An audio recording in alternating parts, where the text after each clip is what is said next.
Com mais de 5.300 mortes registradas pelo coronavírus, o estado começa mais uma semana sem os hospitais de campanha. No interior, municípios começam a adotar medidas de flexibilização da quarentena. Petrópolis teve manhã movimentada pelas ruas da cidade. E veja também, polícia procura por suspeito de matar companheira em Silva Jardim. Segunda-feira, 1º de junho, a notícia é agora no seu SBT Cidade.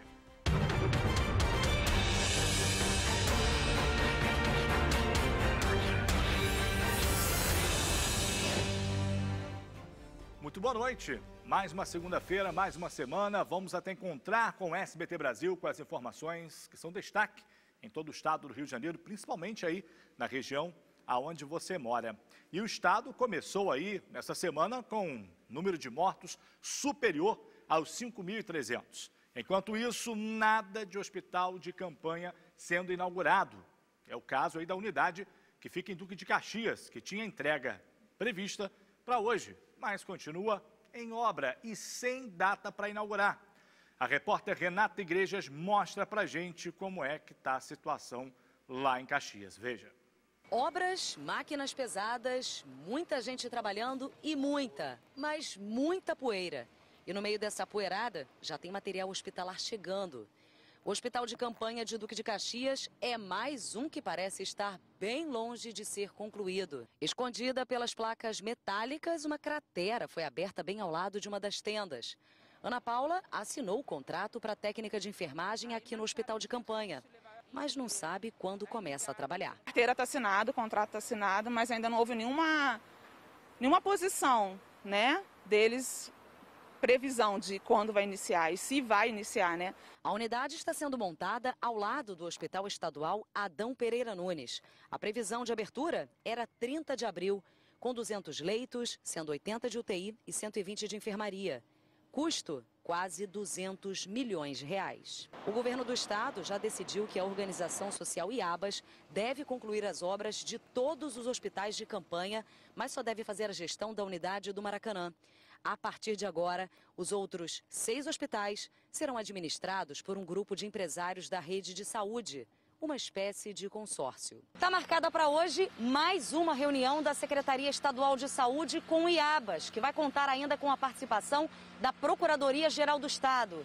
Serão definidos novos prazos de inauguração, responsabilidades e também valores dos repasses. A gente que trabalha na saúde, a gente fica muito triste. Eu fico muito triste com esse tipo de situação, que não é porque não tem o recurso, né? O recurso existe, a gente paga imposto. É isso que acontece com a questão da terceirização, tem gente que apoia.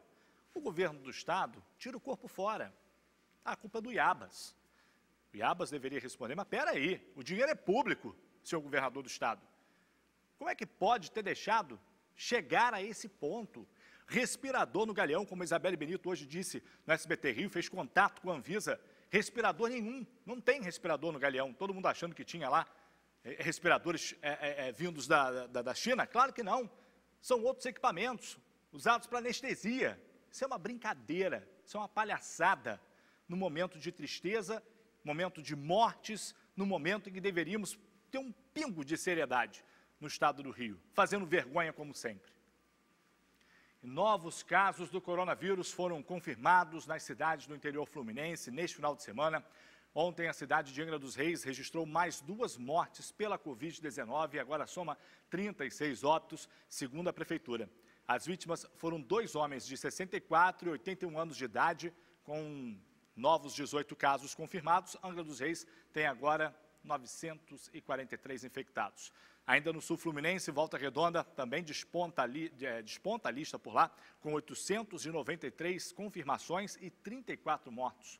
Lá no norte fluminense, Macaé, capital do petróleo, aparece despontando aí com 837 confirmações e 28 óbitos. Em seguida, aparece Campos dos Goytacazes, com 741 casos da doença e 31 mortes confirmadas. Descendo ali pelo litoral norte, temos Rio das Ostras, com 377 casos e 16 mortes. Depois tem Cabo Frio, também com 377 confirmações e por lá 18 mortes. Casimiro de Abreu aparece na lista do estado com 241 casos e 6 óbitos. Subindo a serra, quer saber como está a situação nas 3 principais cidades da serra? Teresópolis aparece aí com o maior número de casos confirmados, está 525 e somando 28 mortes pela Covid-19. Depois vem Petrópolis, que tem o maior número de mortes, tá? Lá da Serra, 42 óbitos e 419 casos. Nova Friburgo vem com 243 confirmações e 20 óbitos. Está assim a situação, né? Dia após dia, são aqueles exames antigos, é a subnotificação, nada funciona no nosso estado. Eu vou para o intervalo com imagens de São João da Barra, lá no Norte Fluminense, litoral maravilhoso. Alô, São João, quando tudo isso passar, a gente se vê por aí, com certeza.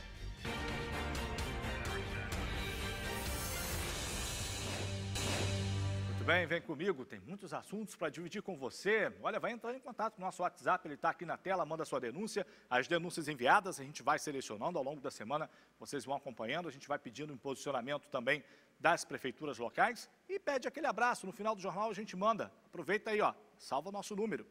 A Polícia Civil está à procura de um homem suspeito de assassinar a própria esposa asfixiada no município de Silva Jardim, no interior fluminense. As investigações do caso apontam que, inicialmente, o homem chegou a mentir em depoimento e disse que a mulher teria cometido suicídio. Os detalhes estão na reportagem do Lucas Madureira. Roda. A vítima foi a universitária Simone Quintanilha Lila, de 34 anos. De acordo com a polícia, o principal suspeito pela morte dela é o operador de máquinas Sidney Nascimento dos Santos, de 49 anos. Os dois moravam em Silva Jardim, no interior do Rio. Eram casados há mais de 15 anos e tinham uma relação conturbada, segundo os familiares da vítima. Simone foi encontrada morta dentro de casa no último dia 4 de maio.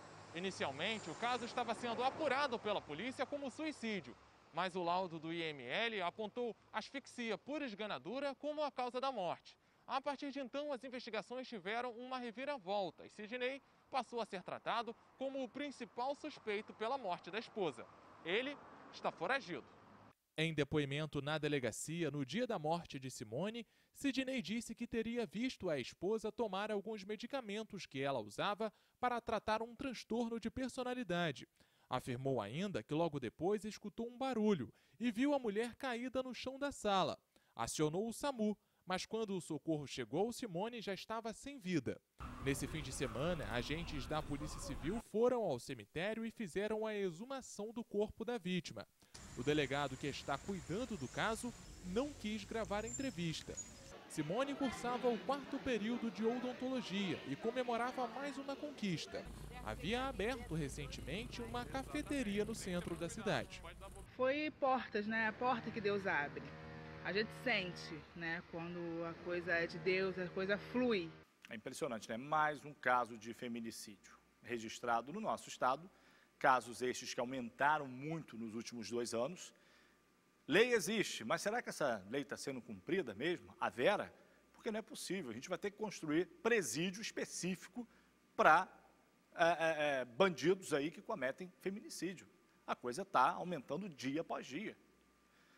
No fim de semana, uma força-tarefa montada para poder combater o coronavírus dispersou aglomerações de pessoas em 2 grandes eventos que aconteciam em Campos dos Goytacazes. Pelo menos 100 pessoas estavam aglomeradas numa festa em Ponta da Lama e numa partida de futebol no campo do Madureira. A ação ela foi comandada por agentes da Guarda Civil Municipal e da Secretaria Municipal de Segurança Pública, com apoio da Polícia Militar. Os responsáveis foram notificados, né? Ninguém foi detido. Ainda falando lá em Campos dos Goytacazes, a Prefeitura do município anunciou um plano de retomada das atividades sociais e econômicas, que vai começar a partir de amanhã, 2 de junho. Pois é, foi estabelecido aí 5 níveis divididos pelas cores, vermelho, laranja, amarelo, verde e branco. Segundo a Prefeitura, a partir de amanhã, a cidade vai entrar no nível laranja, que significa lockdown parcial. A mudança dos estágios vai depender dos índices de evolução da pandemia e também da capacidade de atendimento do sistema de saúde.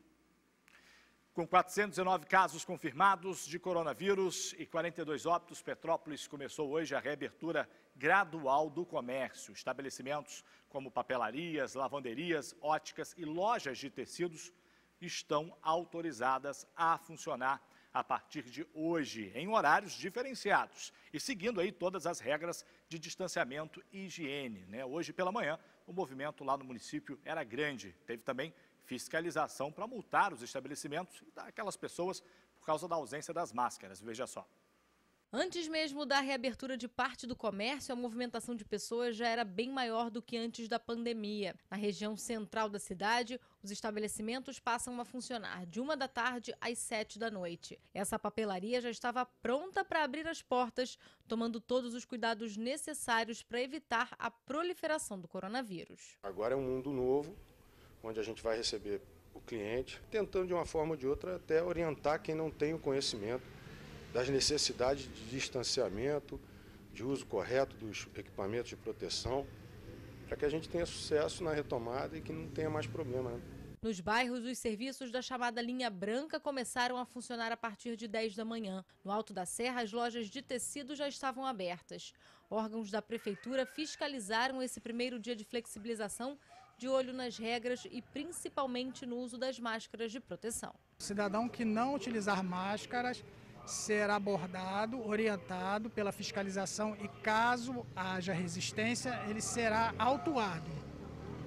Esse auto de infração ele está em torno de R$ 250, ele é calculado em um FIR e o auto de infração será lançado na dívida ativa do município. De acordo com o plano de flexibilização da prefeitura, a expectativa é de, na próxima semana, reabrir os comércios da linha amarela, que inclui, por exemplo, as lojas aqui da Rua Tereza. Mas na semana passada, o Ministério Público Estadual e Federal fizeram diversas recomendações ao município e uma delas é que o tempo de abertura entre uma linha e outra seja de 14 dias, que corresponde ao ciclo completo da doença e não de apenas 7, como a prefeitura prevê no plano. Até amanhã, no máximo quarta-feira, nós vamos estar falando sobre ter aceito ou não essa recomendação, né? A gente está conversando com a nossa equipe técnica, com os infectologistas. Então, assim, estamos realmente analisando isso. De acordo com a prefeitura, a ocupação dos leitos de UTI hoje está em 45%, mas caso chegue a 80%, não vão restar alternativas a não ser recuar. Hoje foi inaugurada a UPA Vermelha em Cascatinha, onde foram instalados mais 25 leitos de UTI, que são exigência para que essa flexibilização seja feita. Outros 34 estão em negociação com o hospital particular da cidade. Nas ruas, a população se divide entre a retomada gradual das atividades e o isolamento social. Eu sou a favor que abra, porque o povo está passando necessidade. Quem tem loja e tudo aí está passando por sufoco. Tomando todos os cuidados, entrando de pouquinho em pouquinho, não exagerando, eu acho que é válido sim. Hoje eu estou aqui por necessidade, mas eu estou saindo uma vez no mês, só, e tomando todos os cuidados. Porque não é brincadeira, está morrendo muita gente, mas o povo só vai acreditar quando acontecer na família deles. E olha, quem também anunciou um plano de retomada das atividades foi a Prefeitura de Três Rios. Vamos ver. Fizemos um estudo epidemiológico, um planejamento para a retomada das atividades produtivas. Porque o comércio é a geração de emprego e renda, é a manutenção do trabalho. E você que sofre com a doença, todos nós que sofremos, podemos também sofrer com este mal terrível que é o desemprego. E vamos acompanhar diariamente, todos os boletins. E eu espero que possamos caminhar para a retomada do desenvolvimento, mas também com a garantia da qualidade de saúde e mantendo e priorizando sempre a vida. Muito bem, está aí a situação de Três Rios, com a retomada gradual. A gente falou agora há pouco de Campos, bem perto lá de Campos tem São João da Barra, que estendeu até o próximo domingo as medidas de isolamento social no município. O novo decreto, ele reforça que os veículos do transporte público coletivo de passageiros atuem com lotação restringida a 30% da ocupação máxima. As regras de distanciamento, higienização e também proteção pessoal definidas anteriormente, elas continuam valendo de acordo com a Secretaria Municipal de Saúde lá de São João da Barra. O município tem 95 casos confirmados da doença e 4 mortes pela Covid-19. A Justiça determinou que a Prefeitura de Armação dos Búzios siga uma série de obrigações para o combate ao coronavírus. Pois é, sob pena de multas que variam entre R$ 50 e R$ 100 mil. Entre as medidas está a realização da testagem rápida dos profissionais de saúde que devem ter alojamento para evitar contaminação de outras pessoas da família. O município deve ainda aumentar os números de leitos no prazo de até 10 dias. A cidade tem 100 casos de Covid-19 e uma morte pela doença. Eu vou para o intervalo, é bem rapidinho, volto já já. E você tem imagens de Volta Redonda no sul fluminense. Quem mora em Volta Redonda é o quê? Volta Redondense. Tá aí, Rio Paraíba do Sul, cortando a cidade. Eu volto já.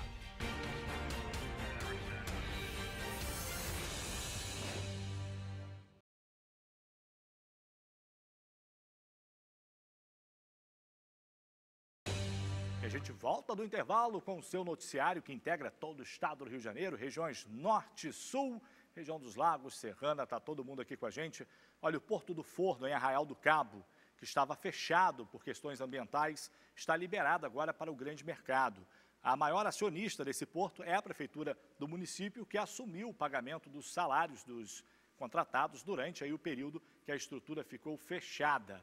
A retomada do porto é a grande aposta de Arraial do Cabo e cidades vizinhas para a retomada da economia nesse período pós-pandemia. O Porto do Forno é o mais perto da costa da Bacia de Campos e serve como base de apoio aí para as operações, para a troca de tripulantes e abastecimentos das navegações do setor offshore. No próximo dia 5 de junho é comemorado o Dia Mundial do Meio Ambiente. Para marcar essa data e conscientizar sobre a importância da preservação, a cidade de Três Rios preparou uma programação bem adequada aí a esses tempos de pandemia. Veja como vai funcionar. O conteúdo da Semana do Meio Ambiente desse ano foi pensado para ser todinho online. Vão ser bate-papos, palestras e oficinas ministradas por meio de lives em um Instagram criado para o evento. Nós estamos seguindo as orientações dos órgãos de saúde e entendemos que é o momento de ficar em casa. É um momento muito difícil para a nossa sociedade, mas nós acreditamos que nós não podemos parar de falar da preservação ambiental. Hoje teve palestra e oficina de horta para pequenos espaços. Primeiro, nós vamos cortar a garrafa. A programação vai até sexta-feira. Amanhã, às 5 da tarde, tem um bate-papo sobre o tema do momento. A gente tem visto aí que nesse período de isolamento social, as praias, as ruas, os rios estão mais limpos. Então a conversa vai ser exatamente sobre a relação entre a pandemia, a sociedade e, claro, o meio ambiente. Você é o nosso convidado para participar com a gente da primeira Semana do Meio Ambiente 100% virtual de Três Rios. Nós vamos ter discussões, oficinas, palestras e um super quiz ambiental com premiações para os primeiros colocados. Vem participar com a gente. E a partir dessa terça-feira, a Prefeitura de Petrópolis vai começar a vacinação contra a meningite. Olha aí um serviço para você. De acordo com a coordenação da Divisão de Imunização lá do município, a nova vacina protege contra os 4 tipos da doença, da meningite. A meningite bacteriana, que é considerada a mais grave. Adolescentes de 11 e 12 anos de idade devem se vacinar nos postos de saúde lá do município, de 8 da manhã até as 5 da tarde, de segunda a sexta-feira, começando então nesta terça-feira, tá bom? Fique atento em Petrópolis. E a gente vai encerrar a edição de hoje com mais uma história que traz aí esperanças neste momento de pandemia. Lá em Petrópolis, uma idosa de 84 anos teve alta depois de ficar um mês internada com a Covid-19 no Hospital Santa Teresa. Esther Medeiros Barbosa, PC, ela deixou o hospital aí sob aplausos dos profissionais de saúde. Olha que bacana, ela tem 3 filhos, 8 netos e 3 bisnetos, que agora vão ter muito que comemorar. E vida longa, dona Esther, muita saúde. Tem abraço para mandar? Então vamos lá. Tem o Gama e também a Maria da Penha Ferreira, lá de Campos dos Goitacazes. Ana Alzira de Cabo Frio, que está toda feliz que vai ser vovó. Alô, Ana Alzira, parabéns a ela e também a nora, né? A Joana. Opa, felicidades a todos. Vem chegando o SBT Brasil, voltamos amanhã, se Deus quiser. Tchau, até lá.